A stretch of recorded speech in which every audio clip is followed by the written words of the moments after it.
Hello everyone, this is Miss Peachy from your WCA Biology B course, and we are looking at Unit 4, Lesson 11 today, Ecosystem Interactions. So again, I want to turn you to the study guide that I have in the link below my video, which is on my website. Again, that link is only available on my website, so that will take you to the study guide or the worksheet that goes along with this lesson. Our key terms are including, there's way more than this in the lesson actually, biodiversity, ecosystem, immigration, and emigration. And like I said, there's a lot more key terms in here, but these are the ones they're featuring on this page for some reason. So it talks first about how population changes in an ecosystem, how things occur, interact within an ecosystem, and that leads to changes in a population. So basically, at the beginning of this lesson, it talks about kind of four main ways in which population can change in size, and that is through birth, death, immigration, and emigration. So you literally have to either remove individuals from a population or add individuals to a population for that population to change in size. And remember that populations are all of the different members of the same species that live in the same area. So we're looking at whole populations of specific species within an ecosystem. And then like groups of populations make up communities, right? So communities may also change in size as well, but specifically we look at the population kind of as a unit here. It talks about how birth is also called natality and death is called mortality. So you might see those terms again. Immigration is joining a population and emigration is leaving a population. And if you ever forget what this means, I always think of I in immigration as coming in and the E in emigration is exiting. And that's kind of helping me to remember which is which here. So that's kind of the two ways in which populations can change in size. And the question is, why does this happen? Why does population change in size? What are some of the things that can lead to immigration and emigration? And one of the things that they talk about in this particular slide is that resources or availability of resources is really a primary concern with changes in population size. So remember that when we look at limiting factors, factors that limit the size of a population, um, that competition for space, for food and water, competition for mates, those types of competition is what organisms are trying to get, and that's what limits the size of a population. If there's too many individuals but not enough stuff, then individuals die or have to leave, right? So amount of food, space, water, etc., leads to changes in population size. Perhaps one area has an abundance of these things, and so new individuals can come into that area. They can immigrate into that area. Perhaps another area has kind of a lack of resources, so individuals leave, or guess what? They die, which is the whole mortality portion of it. Or there's such an abundance that you can have lots and lots of babies, and that still is supported by the abundance of resources in that ecosystem, so that leads to an increase in birth rate.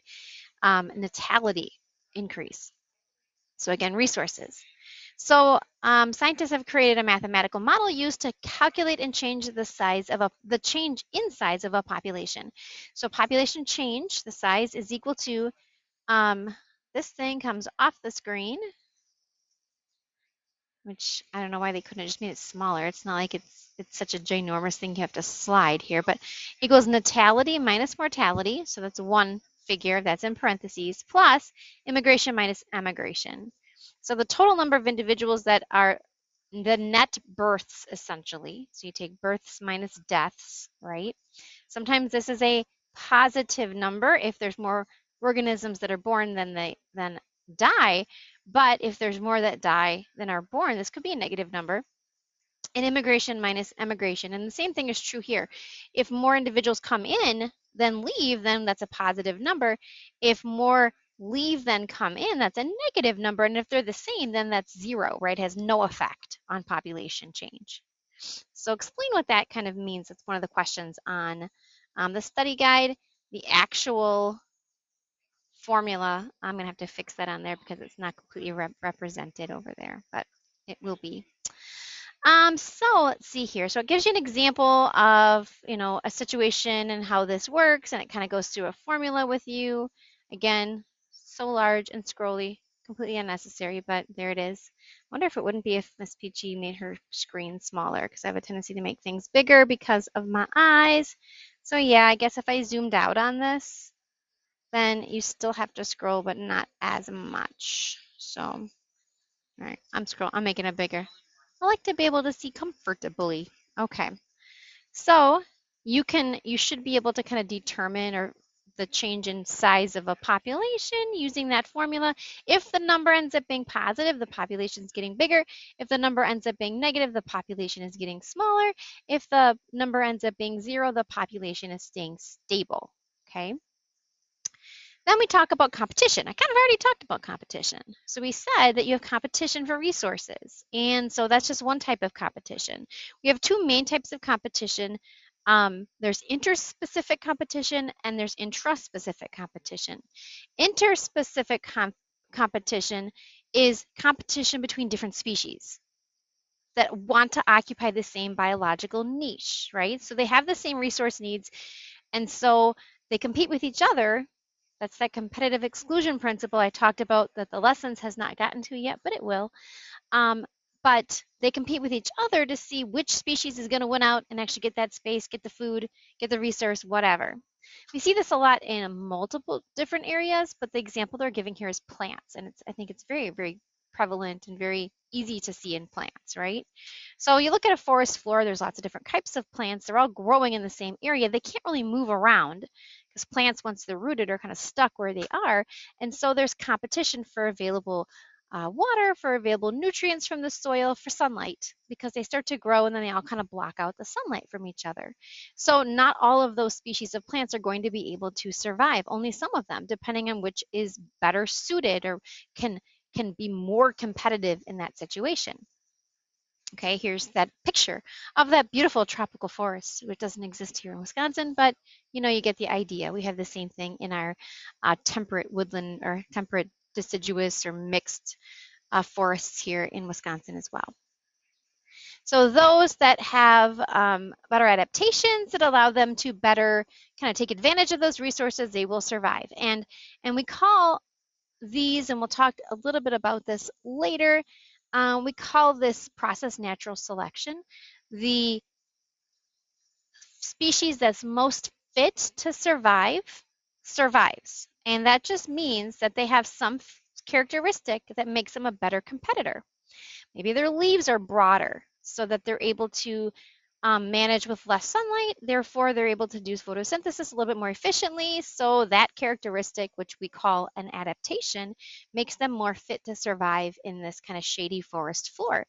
Maybe they have roots that kind of go under the soil and really can search for water and find more water and more nutrients. And so their net-like root structure gives them an advantage. And so that adaptation makes them more likely to survive in this situation of competition.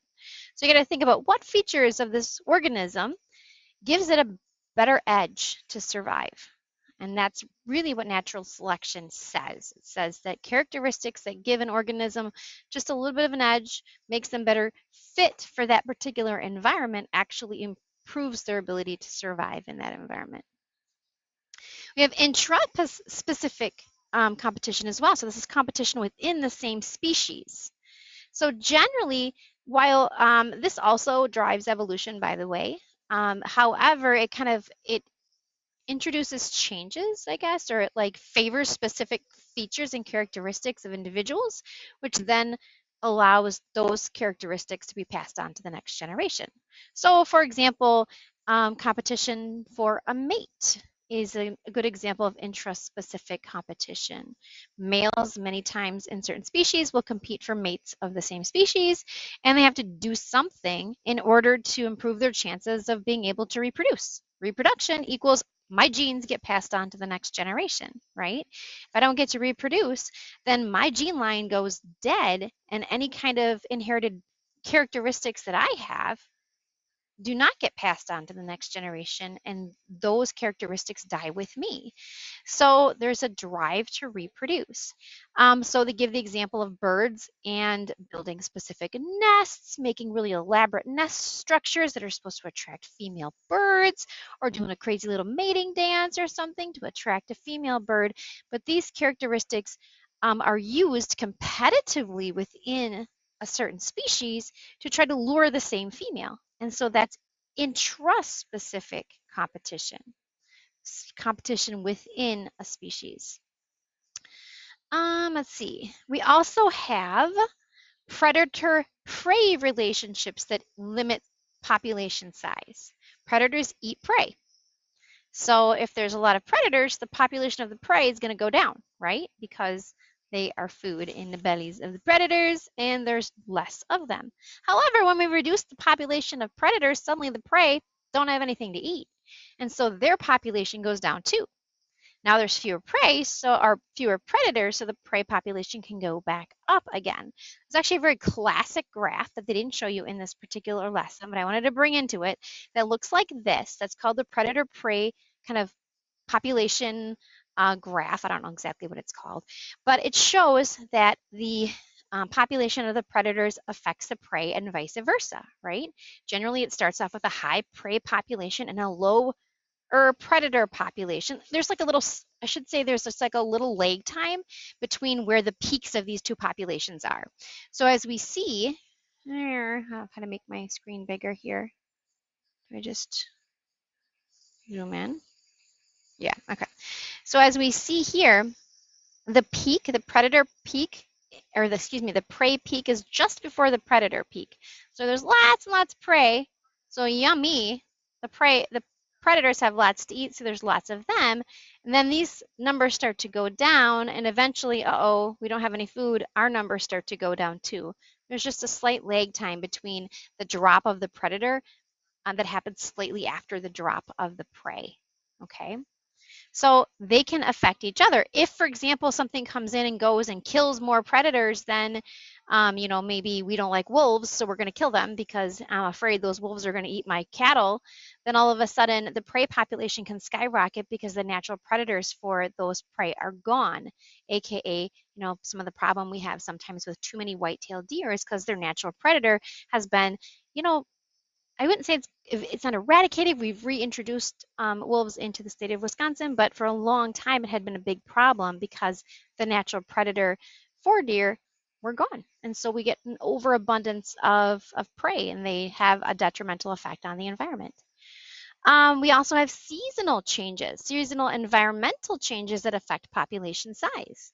So it gets, not every place has seasonal environmental changes, but, we certainly are used to them here in Wisconsin. It gets colder in the winter, warmer in the summer. Plants die back in the fall and go dormant during the winter. Some animals will migrate or hibernate during the winter.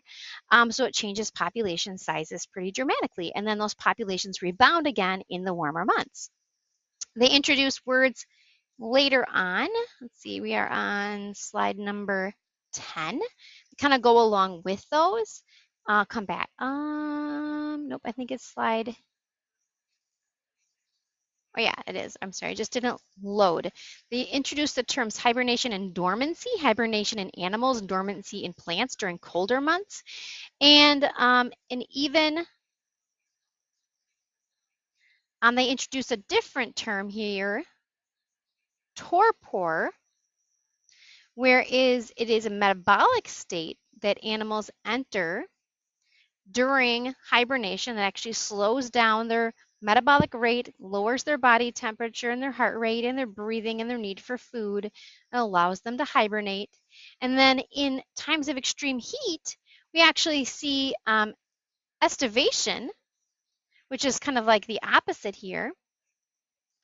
And this is kind of follows the same types of procedures, like snails kind of do the same type of things in extreme heat as bears do in extreme cold, to be able to preserve their lives in times where temperatures do not favor them.